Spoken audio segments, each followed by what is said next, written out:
Assalamualaikum warahmatullahi wabarakatuh. Jamaah salat Jumat rahimakumullah, kami akan bacakan laporan keuangan Yayasan Masjid Agung Palembang Jumat tanggal 6 Sya'ban 1445 Hijriah, 16 Februari 2024 Masehi. Kas dan tabungan Yayasan Masjid Agung, saldo kas tanggal 7 Februari 2024 33.771.992 rupiah. Penerimaan kas tanggal 8 sampai dengan 14 Februari 2024 14.328.000 rupiah.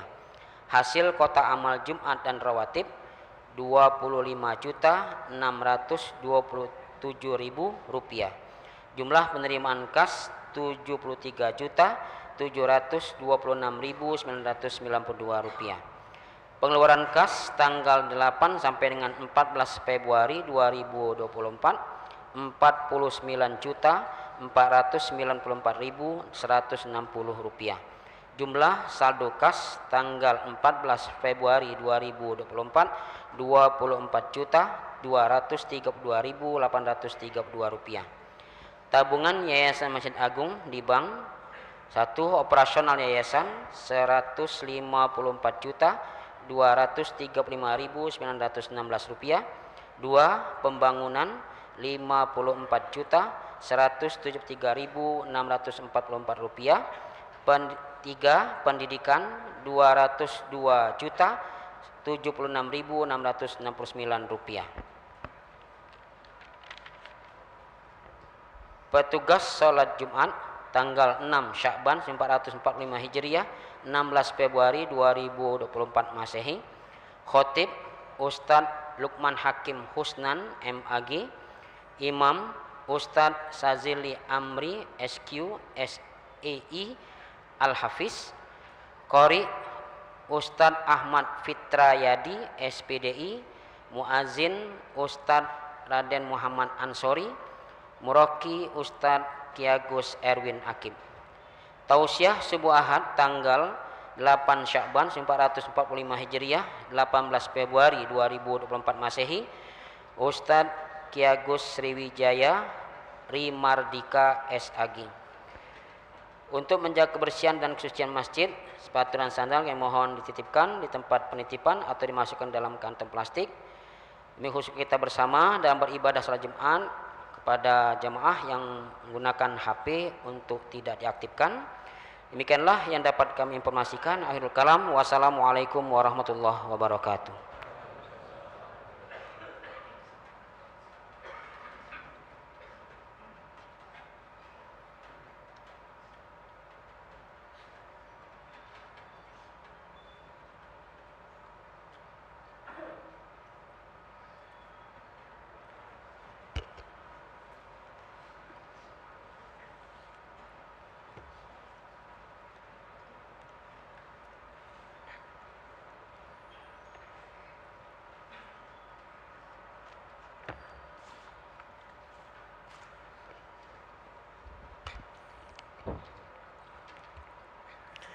Assalamualaikum warahmatullahi wabarakatuh.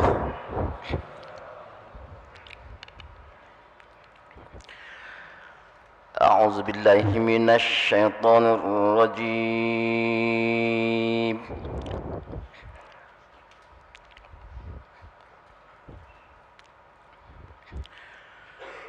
Bismillahirrahmanirrahim.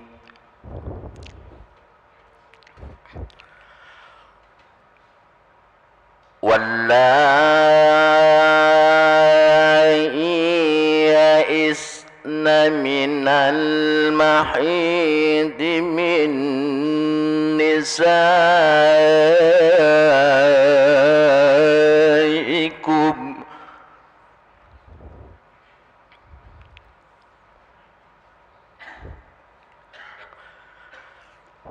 in irtabtum fa'iddatuhunna thalathatu ashhur سحر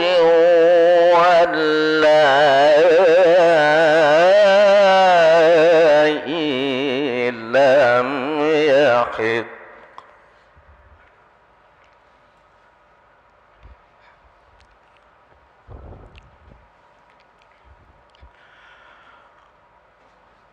وأولاة الأحمال أجلهن أن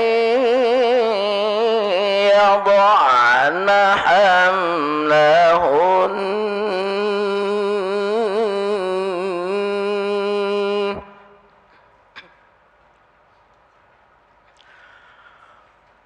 ومن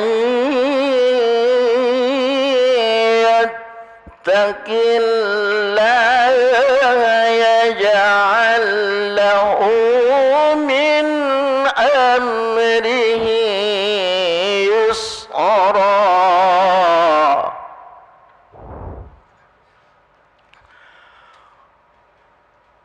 ذلك أمر الله أنزله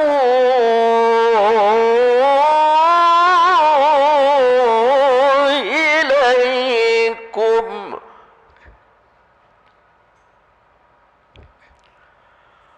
ومن يتق الله يكفر عنه سيئاته ويعظم له أجرا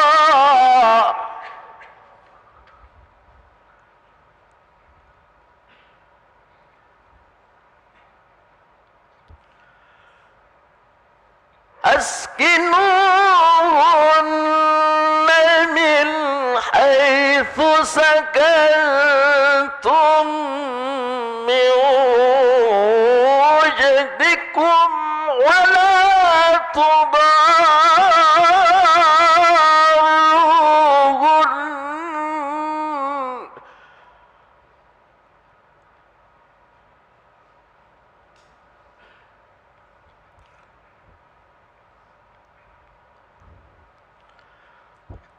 ولا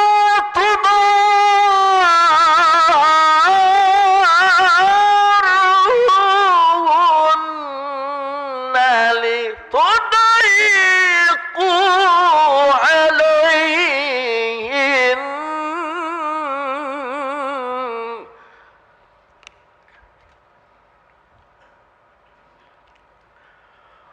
وإن كن أولات حمل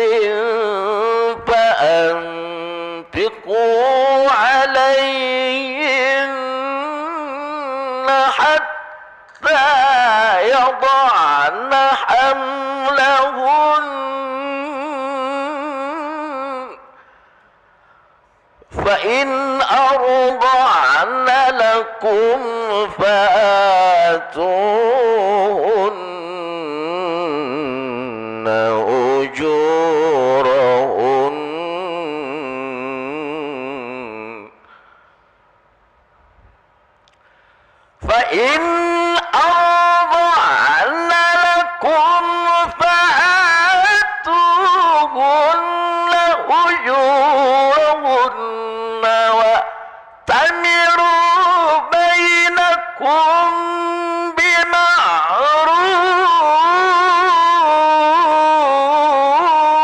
بمعروف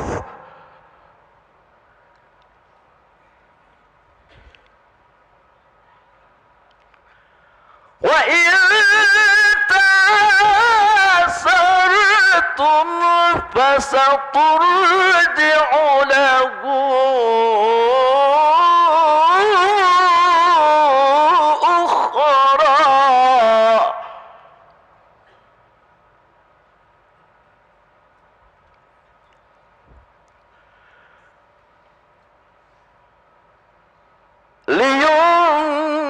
لينفق ذو سعة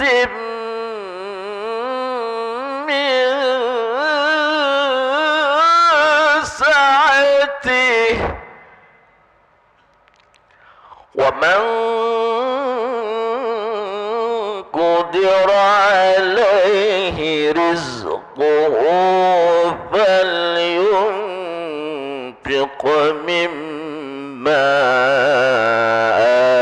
آتاه الله ومن قدر عليه رزقه فلينفق مما آتاه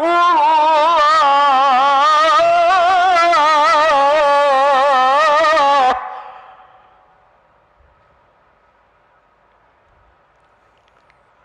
لا يكلف الله نفسا إلا ما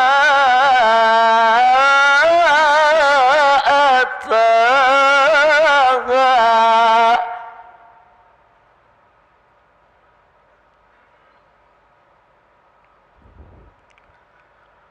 سيجعل الله بعد عسر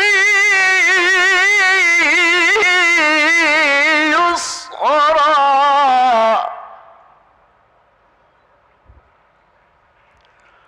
وكأي من قرية عتت عن أمر ربها ورسله فحاسبناها حسابا شديدا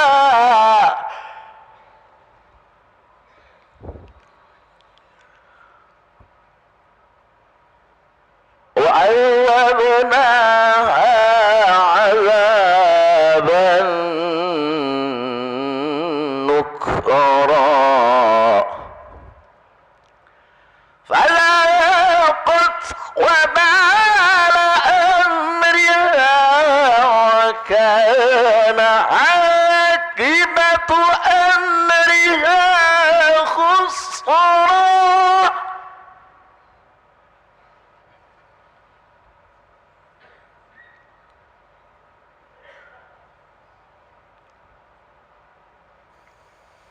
أعد الله لهم عذابا شديدا فاتقوا الله يا أولي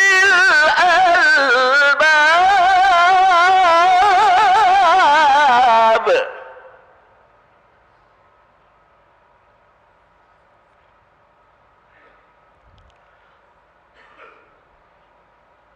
الذين آمنوا قد أنزل الله إليكم ذكرا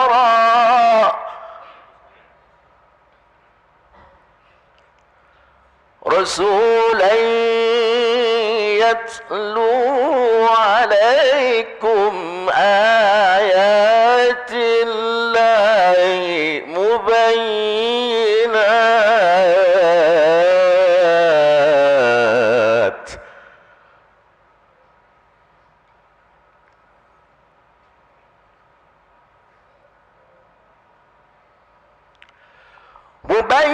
مبينات ليخرج الذين آمنوا وعملوا الصالحات من الظلمات إلى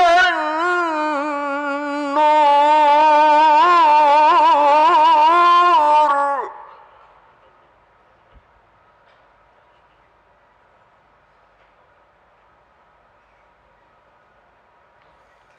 ومن يؤمن بالله ويعمل صالحا يدخله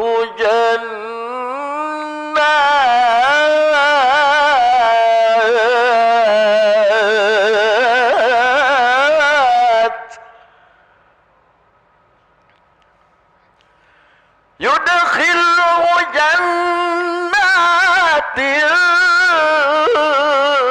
تجري من تحتها الأنهار خالدين فيها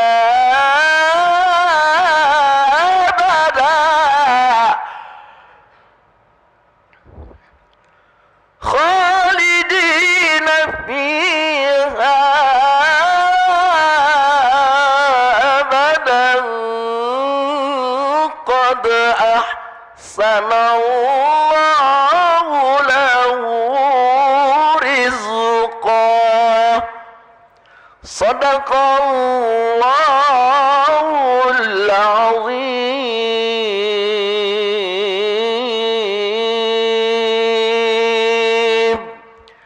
السلام عليكم ورحمة الله وبركاته.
الله أكبر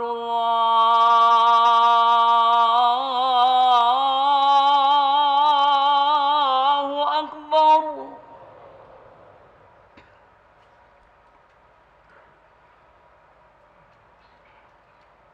الله أكبر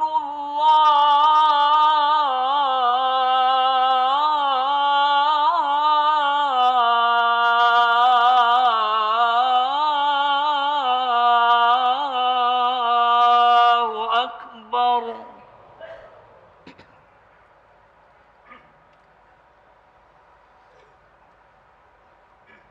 أشهد أن لا إله إلا الله.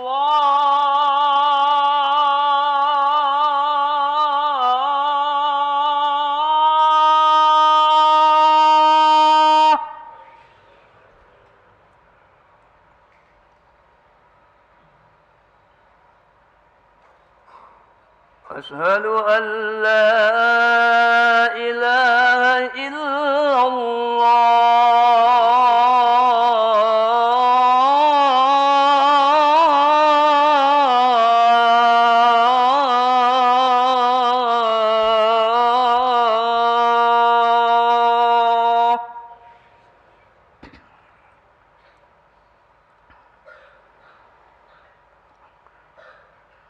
أشهد أن محمدًا رسول الله.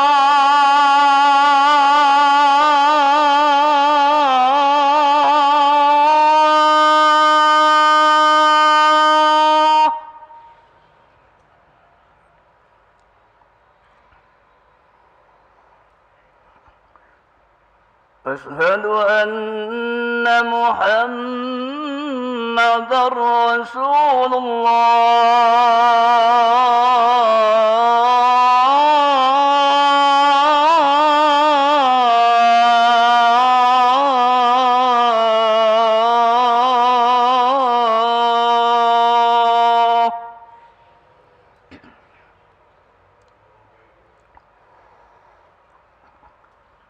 حي على الصلاة.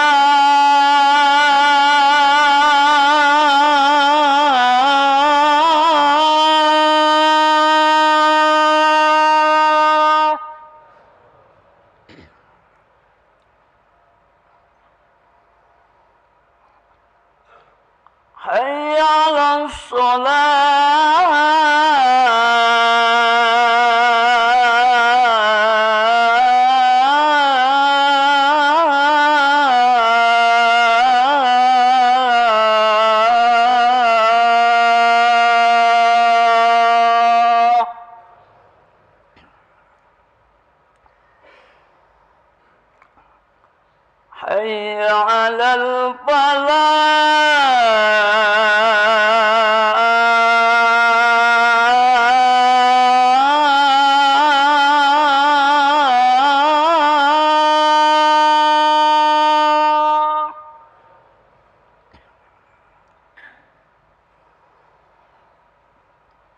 حي على الفلاح.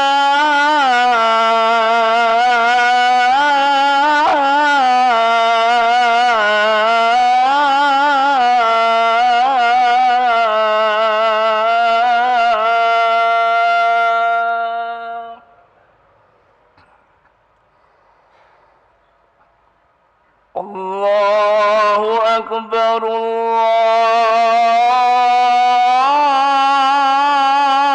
الله أكبر.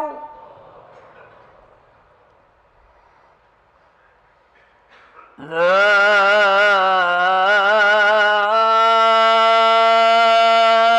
إله إلا الله.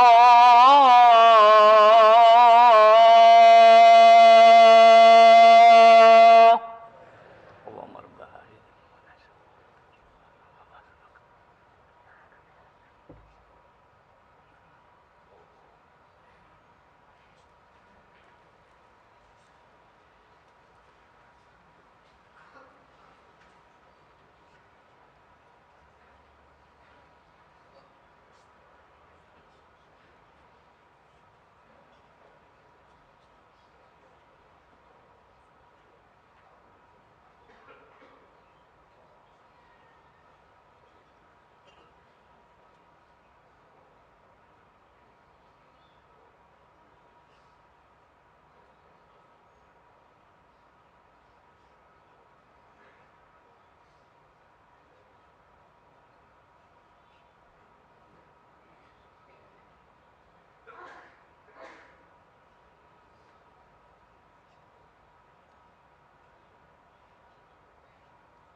Assalamualaikum warahmatullahi wabarakatuh.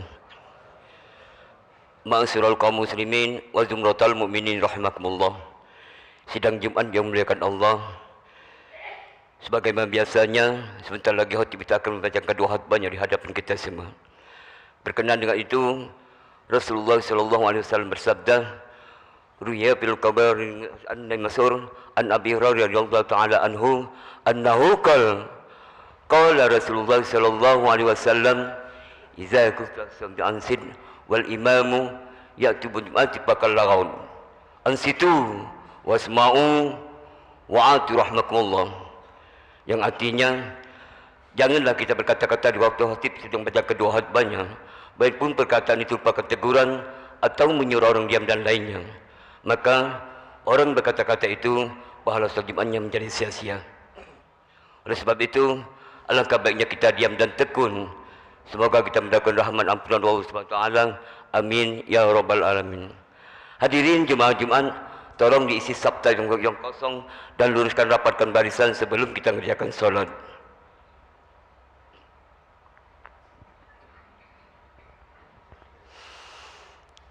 Inna Allah wa malaikatahu yusalluna 'alan nabi. Ya ayyuhalladzina amanu sallu 'alaihi wa sallimu taslima. Allahumma salli wa sallim ala sayyidina Muhammadin sayyidil mursalin wa ala ali tayyibin at-tahirin wa ashabihi al-akramin wa anhum ajma'in birahmatika ya arhamar rahimin. Assalamualaikum warahmatullahi wabarakatuh. Allahu Akbar, Allahu Akbar, Allahu Akbar, Allahu Akbar. Asyhadu an la ilaha illallah. Asyhadu an la ilaha illallah.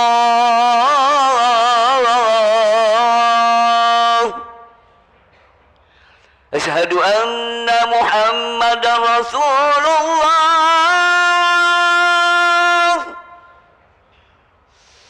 Asyhadu anna Muhammadar Rasulullah.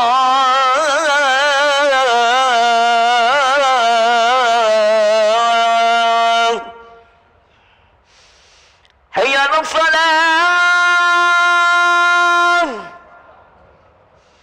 Hayya 'alas salah.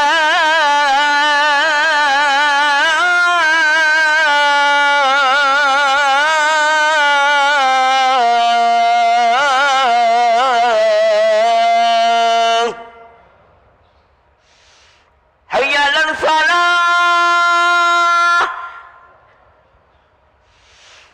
Hayya 'alas salah.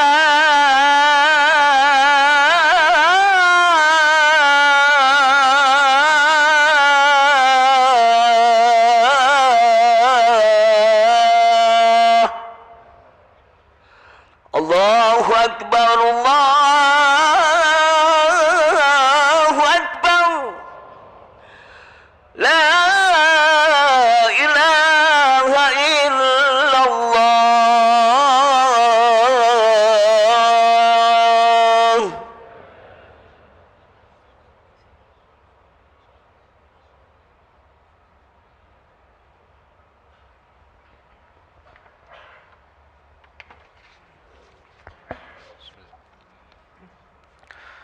Alhamdulillah.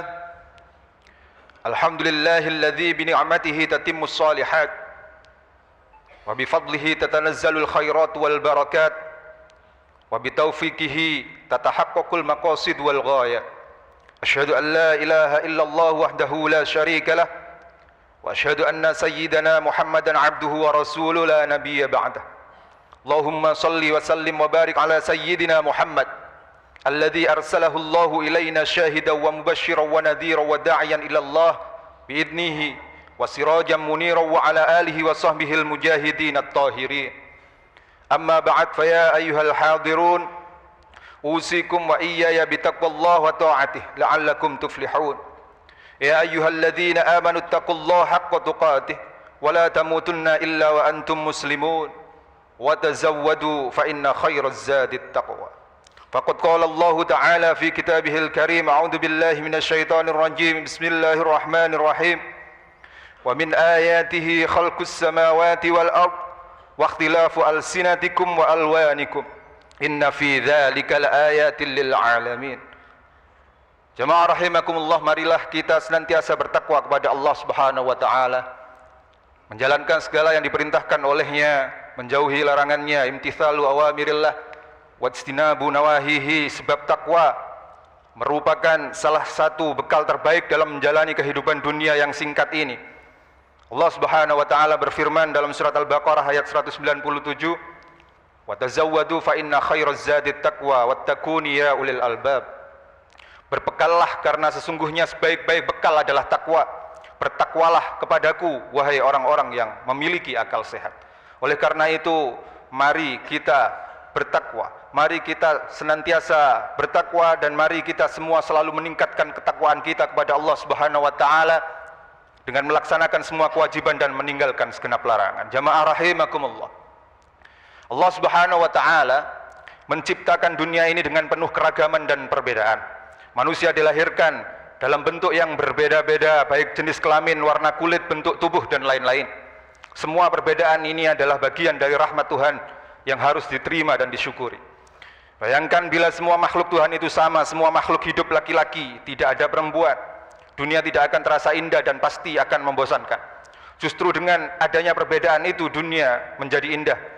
Karena itu dalam surat Al-Hujurat ayat 13 Allah berfirman, "Ya ayuhan nas, inna khalaqnakum min dzakari wa untha wa ja'alnakum syu'uban wa qabaila lita'arafu inna akramakum 'indallahi atqakum innallaha 'alimun khabir." Wahai manusia, sungguh kami menciptakan kamu dari seorang laki-laki dan seorang wanita dan menjadikanmu bersuku-suku dan berbangsa-bangsa agar kamu saling mengenal. Sungguh orang yang paling mulia di antara kamu di sisi Allah adalah orang yang bertakwa. Sungguh Allah Maha mengetahui lagi Maha mengenal. Dalam ayat lain surat Hud, Allah Subhanahu wa taala berfirman, "Walau syaa rabbuka laja'alan nasa ummatan wahidah." Jika Tuhanmu menghendaki, tentu Dia menjadikanmu manusia, umat yang satu. Perbedaan yang ada di dunia ini adalah bagian dari kehendak Tuhan. Pasti ada tujuannya mengapa makhluk hidup diciptakan berbeda-beda. Di antara tujuannya adalah saling mengenal antara satu dengan yang lain. Perbedaan di sini tidak hanya sebatas perbedaan fisik, tetapi juga perbedaan pemikiran. Antara satu manusia dengan manusia yang lain terkadang punya pemikiran yang berbeda-beda. Perbedaan itu disebabkan oleh banyak faktor. Bisa jadi karena pendidikan, tempat tinggal, perbedaan sumber bacaan, dan lain-lain. Perbedaan pemahaman dalam agama pun merupakan sesuatu yang sangat biasa di dalam Islam dan tidak perlu dipusingkan, apalagi dijadikan permasalahan.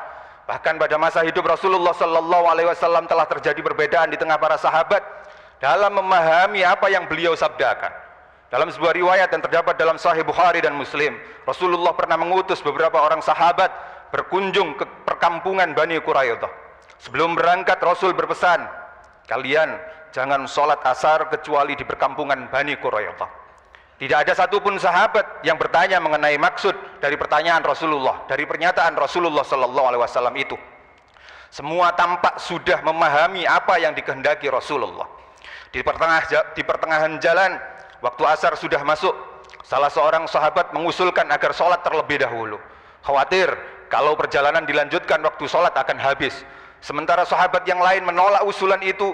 Alasannya Rasul memerintahkan sholat di perkampungan Bani Quraidah meskipun waktu sholat asar habis. Kedua belah pihak dari rombongan sahabat ini bersiteguh dengan keyakinannya masing-masing dan tidak ada yang mengalah.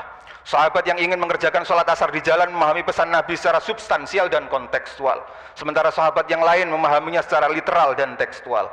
Dua sudut pandang ini tentu melahirkan dampak dan implikasi yang berbeda-beda. Kalau perintah Nabi di atas dipahami secara kontekstual, maksudnya adalah Nabi memerintahkan agar sahabat yang diutus segera sampai di tujuan segera sampai di tempat yang dituju sebelum waktu asar selesai. Artinya kalaupun tidak sesuai harapan ketika waktu sholat sudah masuk di tengah perjalanan, tetap diwajibkan untuk sholat. Namun sahabat yang memahami secara literal berpandangan bahwa Nabi memerintahkan sholat asar di perkampungan Bani Quraidah dan tidak boleh dilakukan di tengah perjalanan sekalipun waktu sholat sudah masuk. Dikarenakan tidak ada titik temu, kedua belah pihak akhirnya mengadu kepada Rasul. Setelah mendengar penjelasan mereka, Rasul membenarkan keduanya dan tidak menyalahkan salah satunya. Tetapi hadirin, ma'asyiral muslimin rahimakumullah, perbedaan terkadang atau bahkan seringkali memicu pertengkaran dan konflik. Sekali lagi, perbedaan termasuk perbedaan pendapat adalah keniscayaan dari dahulu sampai sekarang. Perbedaan sudah ada dan menjadi semacam sunnatullah. Termasuk perbedaan pendapat dalam memilih pemimpin. Juga pada saat dulu di masa awal-awal Islam, para sejarawan seperti Ibnu Ishaq atau At-Tabari mengungkapkan bahwa setelah Rasulullah SAW wafat, para sahabat Nabi hampir tidak percaya bahwa Rasulullah telah wafat. Orang pertama yang tidak percaya Rasulullah wafat adalah sahabat Umar. Bahkan beliau sampai menduga bahwa berita tersebut dibuat oleh orang-orang munafik. Sahabat Abu Bakar yang sudah melihat dengan mata kepala sendiri bahwa Rasulullah SAW wafat, kemudian datang menghampiri Umar sambil mengutip Az-Zumar ayat 30. Innaka mayyitun wa innahum mayyitun. Sesungguhnya engkau Nabi Muhammad akan mati dan sesungguhnya mereka pun akan mati. Akhirnya sahabat Umar pun mencoba menerima kepahitan ditinggal oleh Rasulullah SAW selamanya. Hadirin sidang Jumat rahimakumullah, tidak hanya sampai di situ. Perbedaan pendapat juga terjadi terkait siapa seharusnya menggantikan Rasulullah SAW. Para sahabat Ansor dan Muhajirin berbeda pendapat saat hendak menentukan seorang pemimpin pengganti Rasulullah. Bertempat di Saqifah Bani Sa'idah, kaum Ansar memilih Sa'id bin Ubaidillah, pemuka suku Khazraj, sebagai pengganti Rasulullah. Namun Abu Bakar, Umar, dan Ubaidah menyampaikan ketidaksetujuan kaum Muhajirin atas pilihan kaum Ansar itu. Menurut kaum Muhajirin, pemimpin pengganti Rasulullah itu sebaiknya dari kalangan Quraisy. Namun usulan itu juga ditentang oleh Al-Khubab bin Mundir dari kalangan Ansar. Sehingga hadirin sidang Jumat rahimakumullah, di saat terjadi perdebatan yang sengit tersebut, Abu Bakar mengajukan dua calon khalifah, Abu Ubaidah bin Jarrah dan Umar bin Khattab. Namun kedua tokoh ini menolak usulan tersebut agar tidak terjadi perdebatan yang berlarut-larut. Sahabat Umar pun berinisiatif membaiat Abu Bakar dengan suara lantang dan kemudian diikuti oleh Abu Ubaidah. Para ulama menyebutkan bahwa Abu Bakar As-Siddiq merupakan satu-satunya sahabat Nabi yang pernah menggantikan Nabi Muhammad SAW sebagai imam salat. Pesan secara tersirat bahwa Abu Bakar memang layak menggantikan Rasulullah. Maka dalam Tarikh Khulafa karya Imam As-Suyuti disebutkan bahwa untuk menghindari perseteruan berkepanjangan antara kaum Ansor dan Muhajirin, di mana kaum Ansor sudah berkumpul di Bani Saqifah untuk mengangkat Sa'ad bin Ubadah sebagai pemimpin, Abu Bakar As-Siddiq menghampiri mereka dan melakukan distribusi kekuasaan. Abu Bakar As-Siddiq mengatakan, kami adalah pemimpinnya dan kalian adalah menterinya. Nahnul umara wa antumul wuzara. Hadirin sidang Jumat rahimakumullah, contoh perbedaan pendapat di atas dalam memilih pemimpin seharusnya kita jadikan pelajaran yang berharga. Terlebih kita berada di negara yang satu dengan keberagaman yang cukup berwarna. Berdebat sesengit apapun, selagi tidak mengucapkan ujaran kebencian, menyebarkan berita bohong, saling menjatuhkan personal, itu merupakan hal biasa dalam hidup di negara demokrasi. Maka demikianlah, setelah baru saja beberapa hari yang lalu kita berduyun-duyun mengikuti pemilihan umum, pemilu, dan apabila nanti sudah muncul ketetapan tentang siapa pemimpin yang terpilih, walau mungkin prosesnya masih cukup lama, kita harus mendukung yang sudah dipilih secara jujur dan adil. Rasulullah SAW bersabda, usikum bitaqwallahil azza wa jal wassam'i wat ta'ah wa in ta'ammara 'alaika 'abd. Aku memberi wasiat kepada kalian agar tetap bertakwa kepada Allah serta mendengar dan taat kepada pemerintah, kepada pemimpin, walaupun yang memerintah kalian adalah seorang hamba sahaya atau budak. Namun tentu saja kita juga diperkenankan mengkritik pemerintah atau penguasa ketika pemimpin yang terpilih nanti melakukan ketidakadilan, penyalahgunaan wewenang, dan melakukan tindakan-tindakan yang melanggar etika dan undang-undang. Sabda Nabi SAW, la ta'ata fi ma'siyah, innamat ta'atu fil ma'ruf. Tidak wajib taat dalam kemaksiatan, ketaatan hanyalah dalam perkara-perkara yang ma'ruf dan bukan maksiat. Hadirin jamaah Jumat rahimakumullah, demikian khutbah Jumat ini di hari Jumat yang penuh keberkahan ini semoga bermanfaat dan membawa barokah bagi kita semua. Amin. Aqulu qauli hadza wa astaghfirullah li wa lakum fastaghfiruh innahu huwal ghafurur rahim. Allahumma salli wa sallim ala sayyidina Muhammadin wa ala ali sayyidina Muhammad.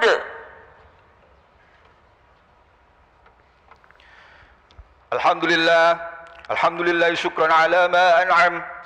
Asyhadu an la ilaha illallah wahdahu la syarika lahu kama amara wa alzam. Wa asyhadu anna sayyidana Muhammadan abduhu wa rasuluhu syahadata man amana bihi wa aslam wa hada man kafara bihi wa argham. Allahumma salli ala sayyidina Muhammadin sallallahu alaihi wa alihi wa ala alihi wa ashabihi ma adha'a dahru wa adlam wa ala mahallahum yawm asy-syafa'ati wa akram. Sallim tasliman katsira amma ba'd. فيا أيها الناس اتقوا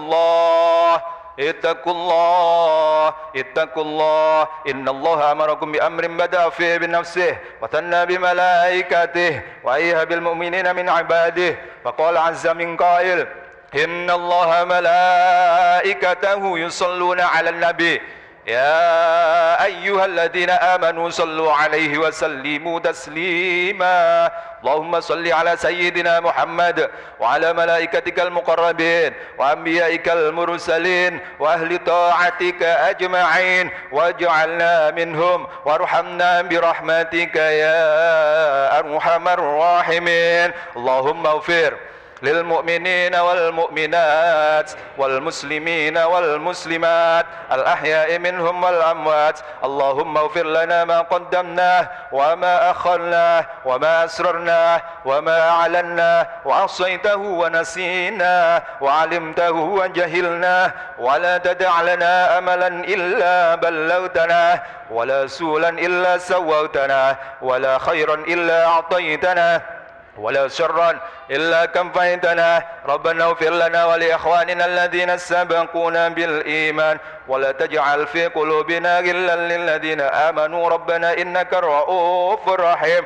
ربنا آتنا في الدنيا حسنة وفي الآخرة حسنة وقنا عذاب النار. عباد الله إن الله يأمر بالعدل والإحسان وإيتاء ذي القربى وينهى عن الفحشاء والمنكر ولذكر الله أكبر. قيموا الصلاة. الله أكبر. أشهد أن لا إله إلا الله.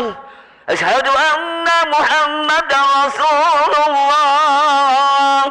هيا على الصلاة هيا على الفلاح قد قامت الصلاة قد قامت الصلاة. الله أكبر الله أكبر لا إله إلا الله.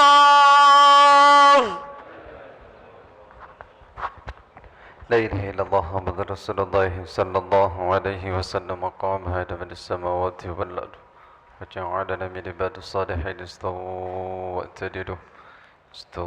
واعتدلوا وأقيموا أحسنوا صفوفكم فإن التسوية بالصفوف من تمام الصلاة.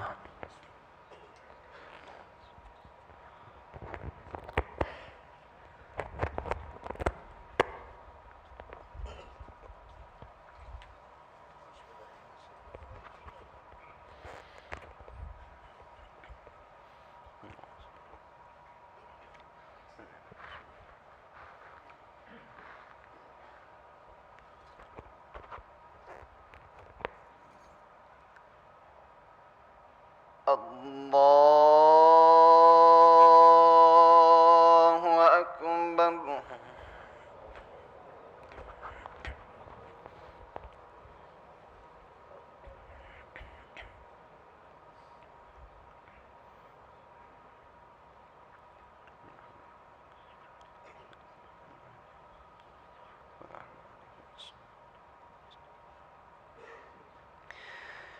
بسم الله الرحمن الرحيم. الحمد لله رب العالمين الرحمن الرحيم مالك يوم الدين إياك نعبد وإياك نستعين اهدنا الصراط المستقيم صراط الذين أنعمت عليهم غير المغضوب عليهم ولا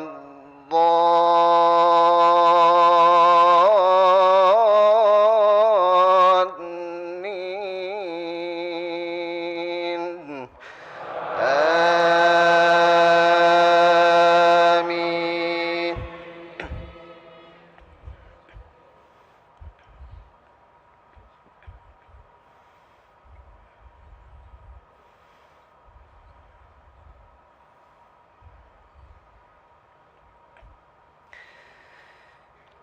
بسم الله الرحمن الرحيم سبح اسم ربك الأعلى الذي خلق فسوى والذي قدر فهدى والذي أخرج المرعى فجعله غثاء أحوى سنقرئك فلا تنسى إلا ما شاء الله إنه يعلم الجهر وما يخفى ونيسرك لليسرى فذكر إن نفعت الذكرى سيذكر من يخشى ويتجنبها الأشقى الذي يصلى النار الكبرى ثم لا يموت فيها ولا يحيا قد أفلح من تزكى وذكر اسم ربه فصلى بل تؤثرون الحياة الدنيا والآخرة خير وأبقى إن هذا لفي الصحف الأولى صحف إبراهيم وموسى. الله أكبر.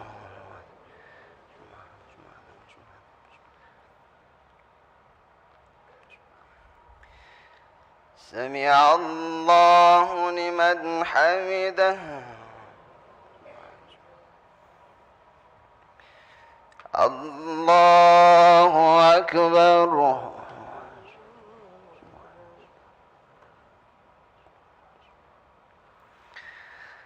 الله أكبر.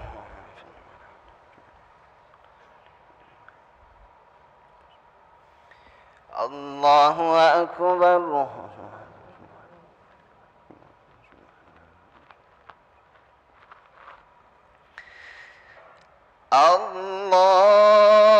الله أكبر.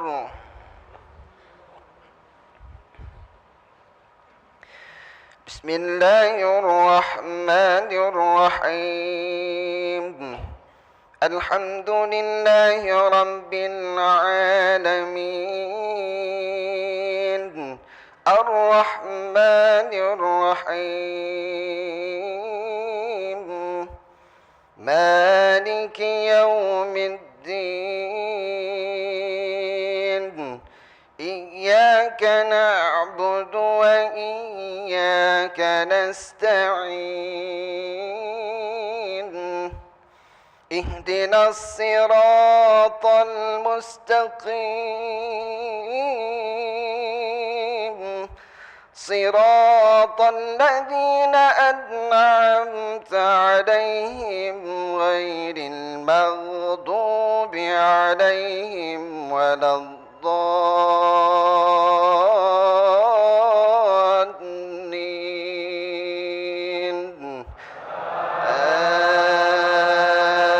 آمين.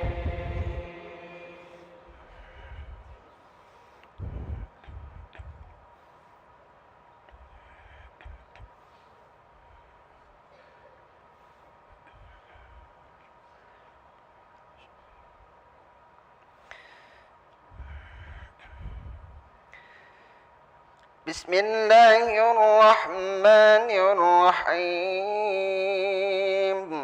ويل لكل همزة لمزة الذي جمع مالا وعدده يحسب أن ماله أخلده كلا لينبذن في الحطمة وما أدراك ما الحطمة نار الله الموقدة التي تطلع على الأفئدة إنها عليهم مؤصدة في عمد ممددة الله أكبر.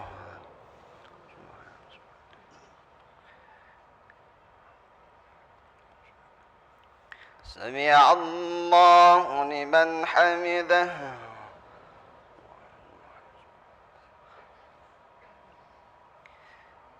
الله أكبر.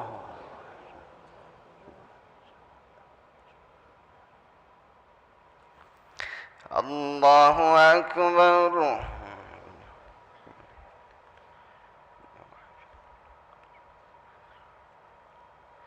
الله أكبر.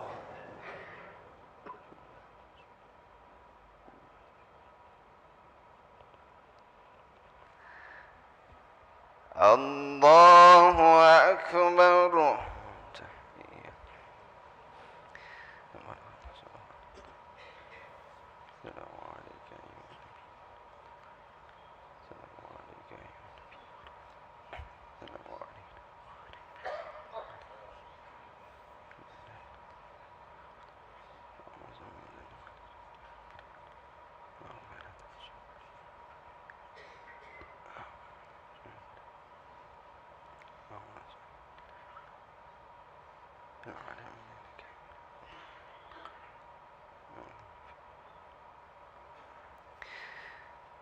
السلام عليكم ورحمة الله.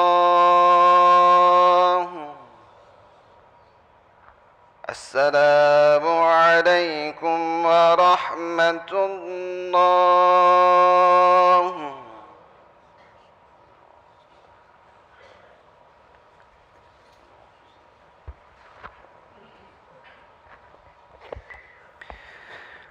استغفر الله الذي لا إله إلا هو الحي القيوم ونتوب إليه. نستغفر الله العظيم الذي لا إله إلا هو الحي القيوم ونتوب إليه. نستغفر الله العظيم الذي لا إله إلا هو الحي القيوم ونتوب إليه. لا إله إلا الله وحده لا شريك له له الملك وله الحمد يحيي ويميت وهو على كل شيء قدير. ولا حول ولا قوة إلا بالله العلي العظيم. أعوذ بالله من الشيطان الرجيم. بسم الله الرحمن الرحيم. الحمد لله رب العالمين الرحمن الرحيم مالك يوم الدين إياك نعبد وإياك نستعين اهدنا الصراط المستقيم صراط الذين أنعمت عليهم غير المغضوب عليهم ولا الضالين. بسم الله الرحمن الرحيم. الحمد لله رب العالمين الرحمن الرحيم مالك يوم الدين إياك نعبد وإياك نستعين اهدنا الصراط المستقيم صراط الذين أنعمت عليهم غير المغضوب عليهم ولا الضالين. بسم الله الرحمن الرحيم. الحمد لله رب العالمين الرحمن الرحيم مالك يوم الدين إياك نعبد وإياك نستعين اهدنا الصراط المستقيم صراط الذين أنعمت عليهم غير المغضوب عليهم ولا الضالين. بسم الله الرحمن الرحيم. الحمد لله رب العالمين الرحمن الرحيم مالك يوم الدين إياك نعبد وإياك نستعين اهدنا الصراط المستقيم صراط الذين أنعمت عليهم غير المغضوب عليهم ولا الضالين. بسم الله الرحمن الرحيم. الحمد لله رب العالمين الرحمن الرحيم مالك يوم الدين إياك نعبد وإياك نستعين اهدنا الصراط المستقيم صراط الذين أنعمت عليهم غير المغضوب عليهم ولا الضالين. بسم الله الرحمن الرحيم. الحمد لله رب العالمين الرحمن الرحيم مالك يوم الدين إياك نعبد وإياك نستعين اهدنا الصراط المستقيم صراط الذين أنعمت عليهم غير المغضوب عليهم ولا الضالين.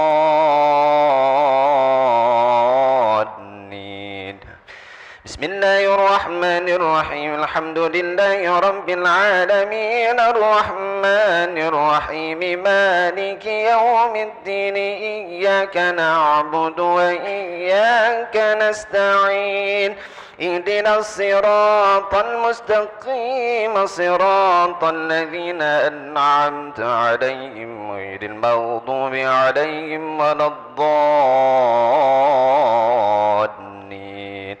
آمين. لا إله إلا الله والله أكبر ولله الحمد. بسم الله الرحمن الرحيم. قل هو الله أحد الله الصمد لم يلد ولم يولد ولم يكن له كفوا أحد. بسم الله الرحمن الرحيم. قل هو الله أحد الله الصمد لم يلد ولم يولد ولم يكن له كفوا أحد. بسم الله الرحمن الرحيم. قل هو الله أحد الله الصمد لم يلد ولم يولد ولم يكن له كفوا أحد. بسم الله الرحمن الرحيم. قل هو الله أحد الله الصمد لم يلد ولم يولد ولم يكن له كفوا أحد. بسم الله الرحمن الرحيم. قل هو الله أحد الله الصمد لم يلد ولم يولد ولم يكن له كفوا أحد. بسم الله الرحمن الرحيم. قل هو الله أحد الله الصمد لم يلد ولم يولد ولم يكن له كفوا أحد. لا إله إلا الله والله أكبر ولله الحمد. بسم الله الرحمن الرحيم. قل أعوذ برب الفلق من شر ما خلق ومن شر غاسق إذا وقب ومن شر النفاثات في العقد ومن شر حاسد إذا حسد. بسم الله الرحمن الرحيم. قل أعوذ برب الفلق من شر ما خلق ومن شر غاسق إذا وقب ومن شر النفاثات في العقد ومن شر حاسد إذا حسد. بسم الله الرحمن الرحيم. قل أعوذ برب الفلق من شر ما خلق ومن شر غاسق إذا وقب ومن شر النفاثات في العقد ومن شر حاسد إذا حسد. بسم الله الرحمن الرحيم. قل أعوذ برب الفلق من شر ما خلق ومن شر غاسق إذا وقب ومن شر النفاثات في العقد ومن شر حاسد إذا حسد. بسم الله الرحمن الرحيم. قل أعوذ برب الفلق من شر ما خلق ومن شر غاسق إذا وقب ومن شر النفاثات في العقد ومن شر حاسد إذا حسد. بسم الله الرحمن الرحيم. قل أعوذ برب الفلق من شر ما خلق ومن شر غاسق إذا وقب ومن شر النفاثات في العقد ومن شر حاسد إذا حسد. لا إله إلا الله والله أكبر ولله الحمد. بسم الله الرحمن الرحيم. قل أعوذ برب الناس ملك الناس إله الناس من شر الوسواس الخناس الذي يوسوس في صدور الناس من الجنة والناس. بسم الله الرحمن الرحيم. قل أعوذ برب الناس ملك الناس إله الناس من شر الوسواس الخناس الذي يوسوس في صدور الناس من الجنة والناس. بسم الله الرحمن الرحيم. قل أعوذ برب الناس ملك الناس إله الناس من شر الوسواس الخناس الذي يوسوس في صدور الناس من الجنة والناس. بسم الله الرحمن الرحيم. قل أعوذ برب الناس ملك الناس إله الناس من شر الوسواس الخناس الذي يوسوس في صدور الناس من الجنة والناس. بسم الله الرحمن الرحيم. قل أعوذ برب الناس ملك الناس إله الناس من شر الوسواس الخناس الذي يوسوس في صدور الناس من الجنة والناس. بسم الله الرحمن الرحيم. قل أعوذ برب الناس ملك الناس إله الناس من شر الوسواس الخناس الذي يوسوس في صدور الناس من الجنة والناس. بسم الله الرحمن الرحيم. قل أعوذ برب الناس ملك الناس إله الناس من شر الوسواس الخناس الذي يوسوس في صدور الناس الناس من الجنة والناس. يا لطيف يا كافي يا حفيظ يا سافي يا لطيف يا كافي يا حفيظ يا سافي الله يا لطيف يا وافي الله يا كريم أنت الله يا هو لا إله إلا الله لا إله إلا الله معبود لا إله إلا الله لا إله إلا الله لا إله إلا الله لا إله إلا الله مقصود لا إله إلا الله لا إله إلا الله عظيم لا إله إلا الله دائم لا إله إلا الله لا إله إلا الله سيدنا محمد رسول الله صلى الله عليه وسلم كلمة حق عليها نحيا وعليها نموت وعليها نمو بها إن شاء الله تعالى من القرى من الآمين والحمد لله رب العالمين إن الله وملائكته يصلون على النبي يا أيها الذين آمنوا صلوا عليه وسلموا تسليما آمين. أعوذ بالله من الشيطان الرجيم. بسم الله الرحمن الرحيم. الحمد لله رب العالمين حمدا يوافي نعمه ويكافئ مزيده.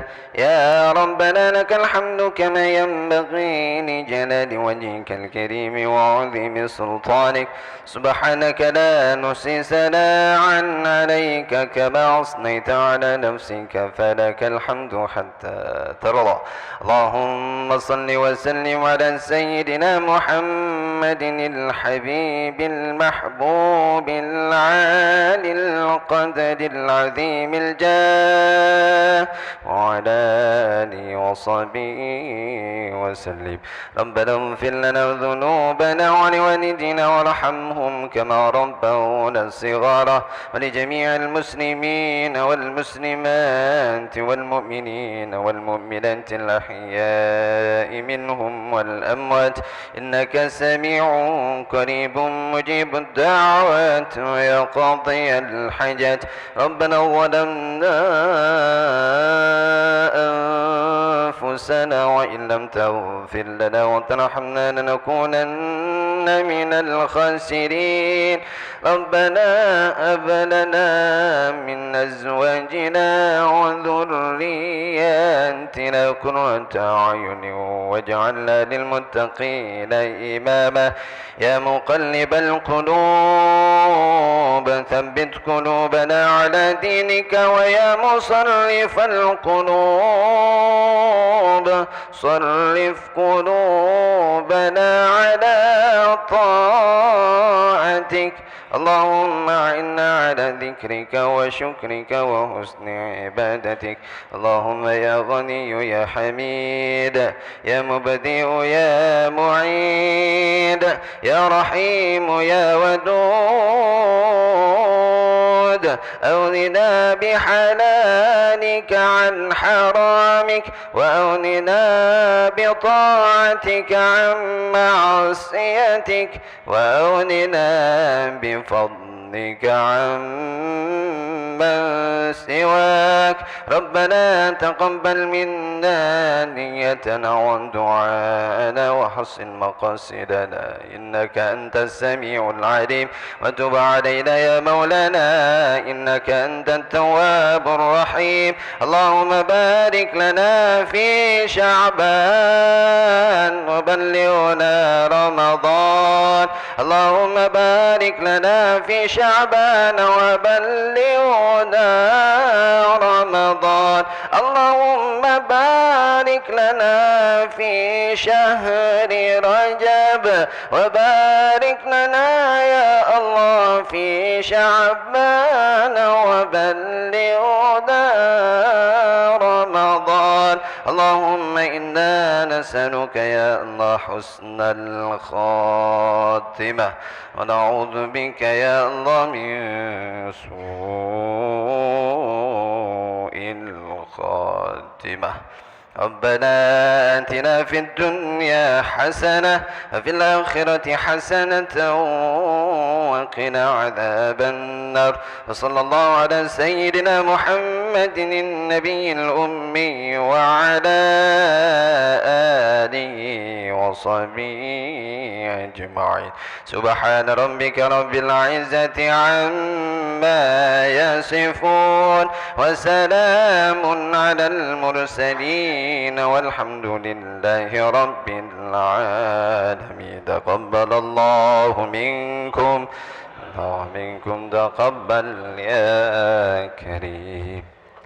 صلى الله على محمد.